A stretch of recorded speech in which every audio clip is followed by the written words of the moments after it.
So there's really no exact place or time that Deadhead Fred's supposed to exist. Fred is a private detective, and he comes to town of Hope Falls in order to solve a crime. The crime basically is that a woman calls him and says her father was murdered and she wants to find out why or who killed him. So Fred's brought into the town. He gets a little bit too close to finding the solution of this particular problem and gets killed by a mob boss. The mob boss basically thought he was getting too close to finding out that he was the one that killed this other individual. So in the process, he takes, the goons that works for him, and they throw Fred into the river, which basically has nuclear waste in it, left for dead at that point. And his body is drudged out by a guy named Dr. Steiner. Now, Dr. Steiner is kind of this freaky Christopher Lloydish character from Back to the Future. And what he does is he almost makes Fred into a Frankensteinish kind of character where his head's been decapitated, and Ulysses Pitt, the mob boss, actually wants his head for his trophy room. And so Steiner, in between when the head was supposed to be gotten and sent to Pitt, basically took Fred's body, gave him this jar head, put his brains in it, and reanimated him from the dead. Now, in the process, he doesn't have the memories he once had. So throughout the game, he's got to regain his memory. He's got to find out solutions to why he was killed and why he came to this town to begin with, and what he's inevitably supposed to do, and get his head back in the process. So, in long short of it, he's still a detective, but now he's going to basically seek revenge and kill everybody in his way. Initially, we were trying to ship, I guess it was around early first quarter of this year, '07, and we went into focus testing, and we got a lot of feedback from different players of the PSP, pretty much the core demographic of the PSP market. And we wanted to pretty much take a lot of their suggestions and comments or complaints and actually integrate them into the game. In order to do that, we would need to go back to the drawing board and take some more time to get the game done. So that resulted actually in a lot of positive things. I mean, the game got a lot better. The controls got better. We added a lot more kill moves. We made the game a little bit more violent, even more so than it was originally supposed to be. Overall, there was complaints about camera originally. We wanted to solve those, so we did that.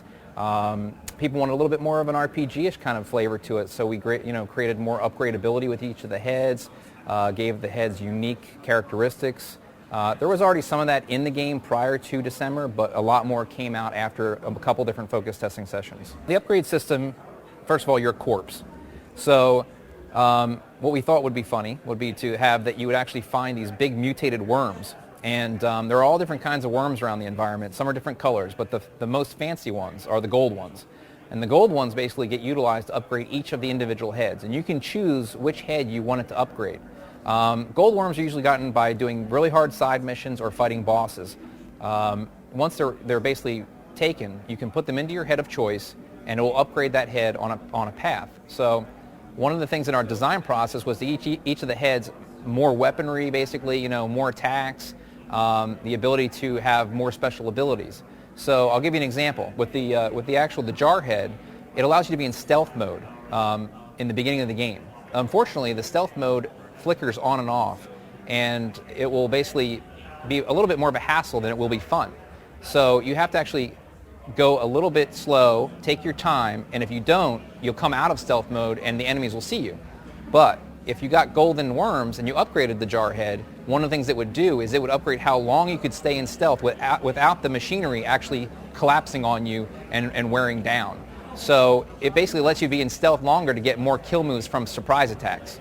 So that's one of the small upgrades just with that head. Another one is that it will give you more rage points so that you can do rage attacks, or it might even let your health regenerate faster, things of that nature. Each of the heads that you find, or I should say that you capture, you have to get 5 unique heads per each enemy, and it will allow you then to take them back to a guy that will create you a permanent version of that head, and you will then have that in your inventory from that point forward, and you can upgrade it all the way through the rest of the game. So a lot of other attacks will be basically acquired. And the other thing about heads I should mention is that they're not just used for attacking. They can be used for traversing the environment, finding secret areas, puzzles.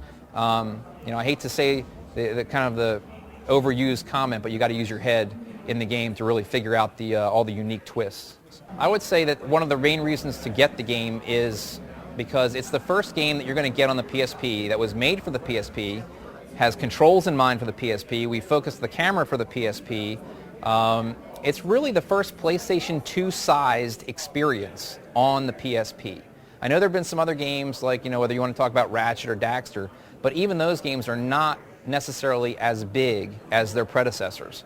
I think Fred really is as big as those predecessors, but made exclusively for the PSP. So you're going to get anywhere from 15 to 20 hours of gameplay if you just played straight through the linear missions, or you're going to get 20 to 30 plus hours if you play all the side missions, side quests, and mini games. Because we have 4 mini games in the game that you can just sit there and waste time with, like pinball.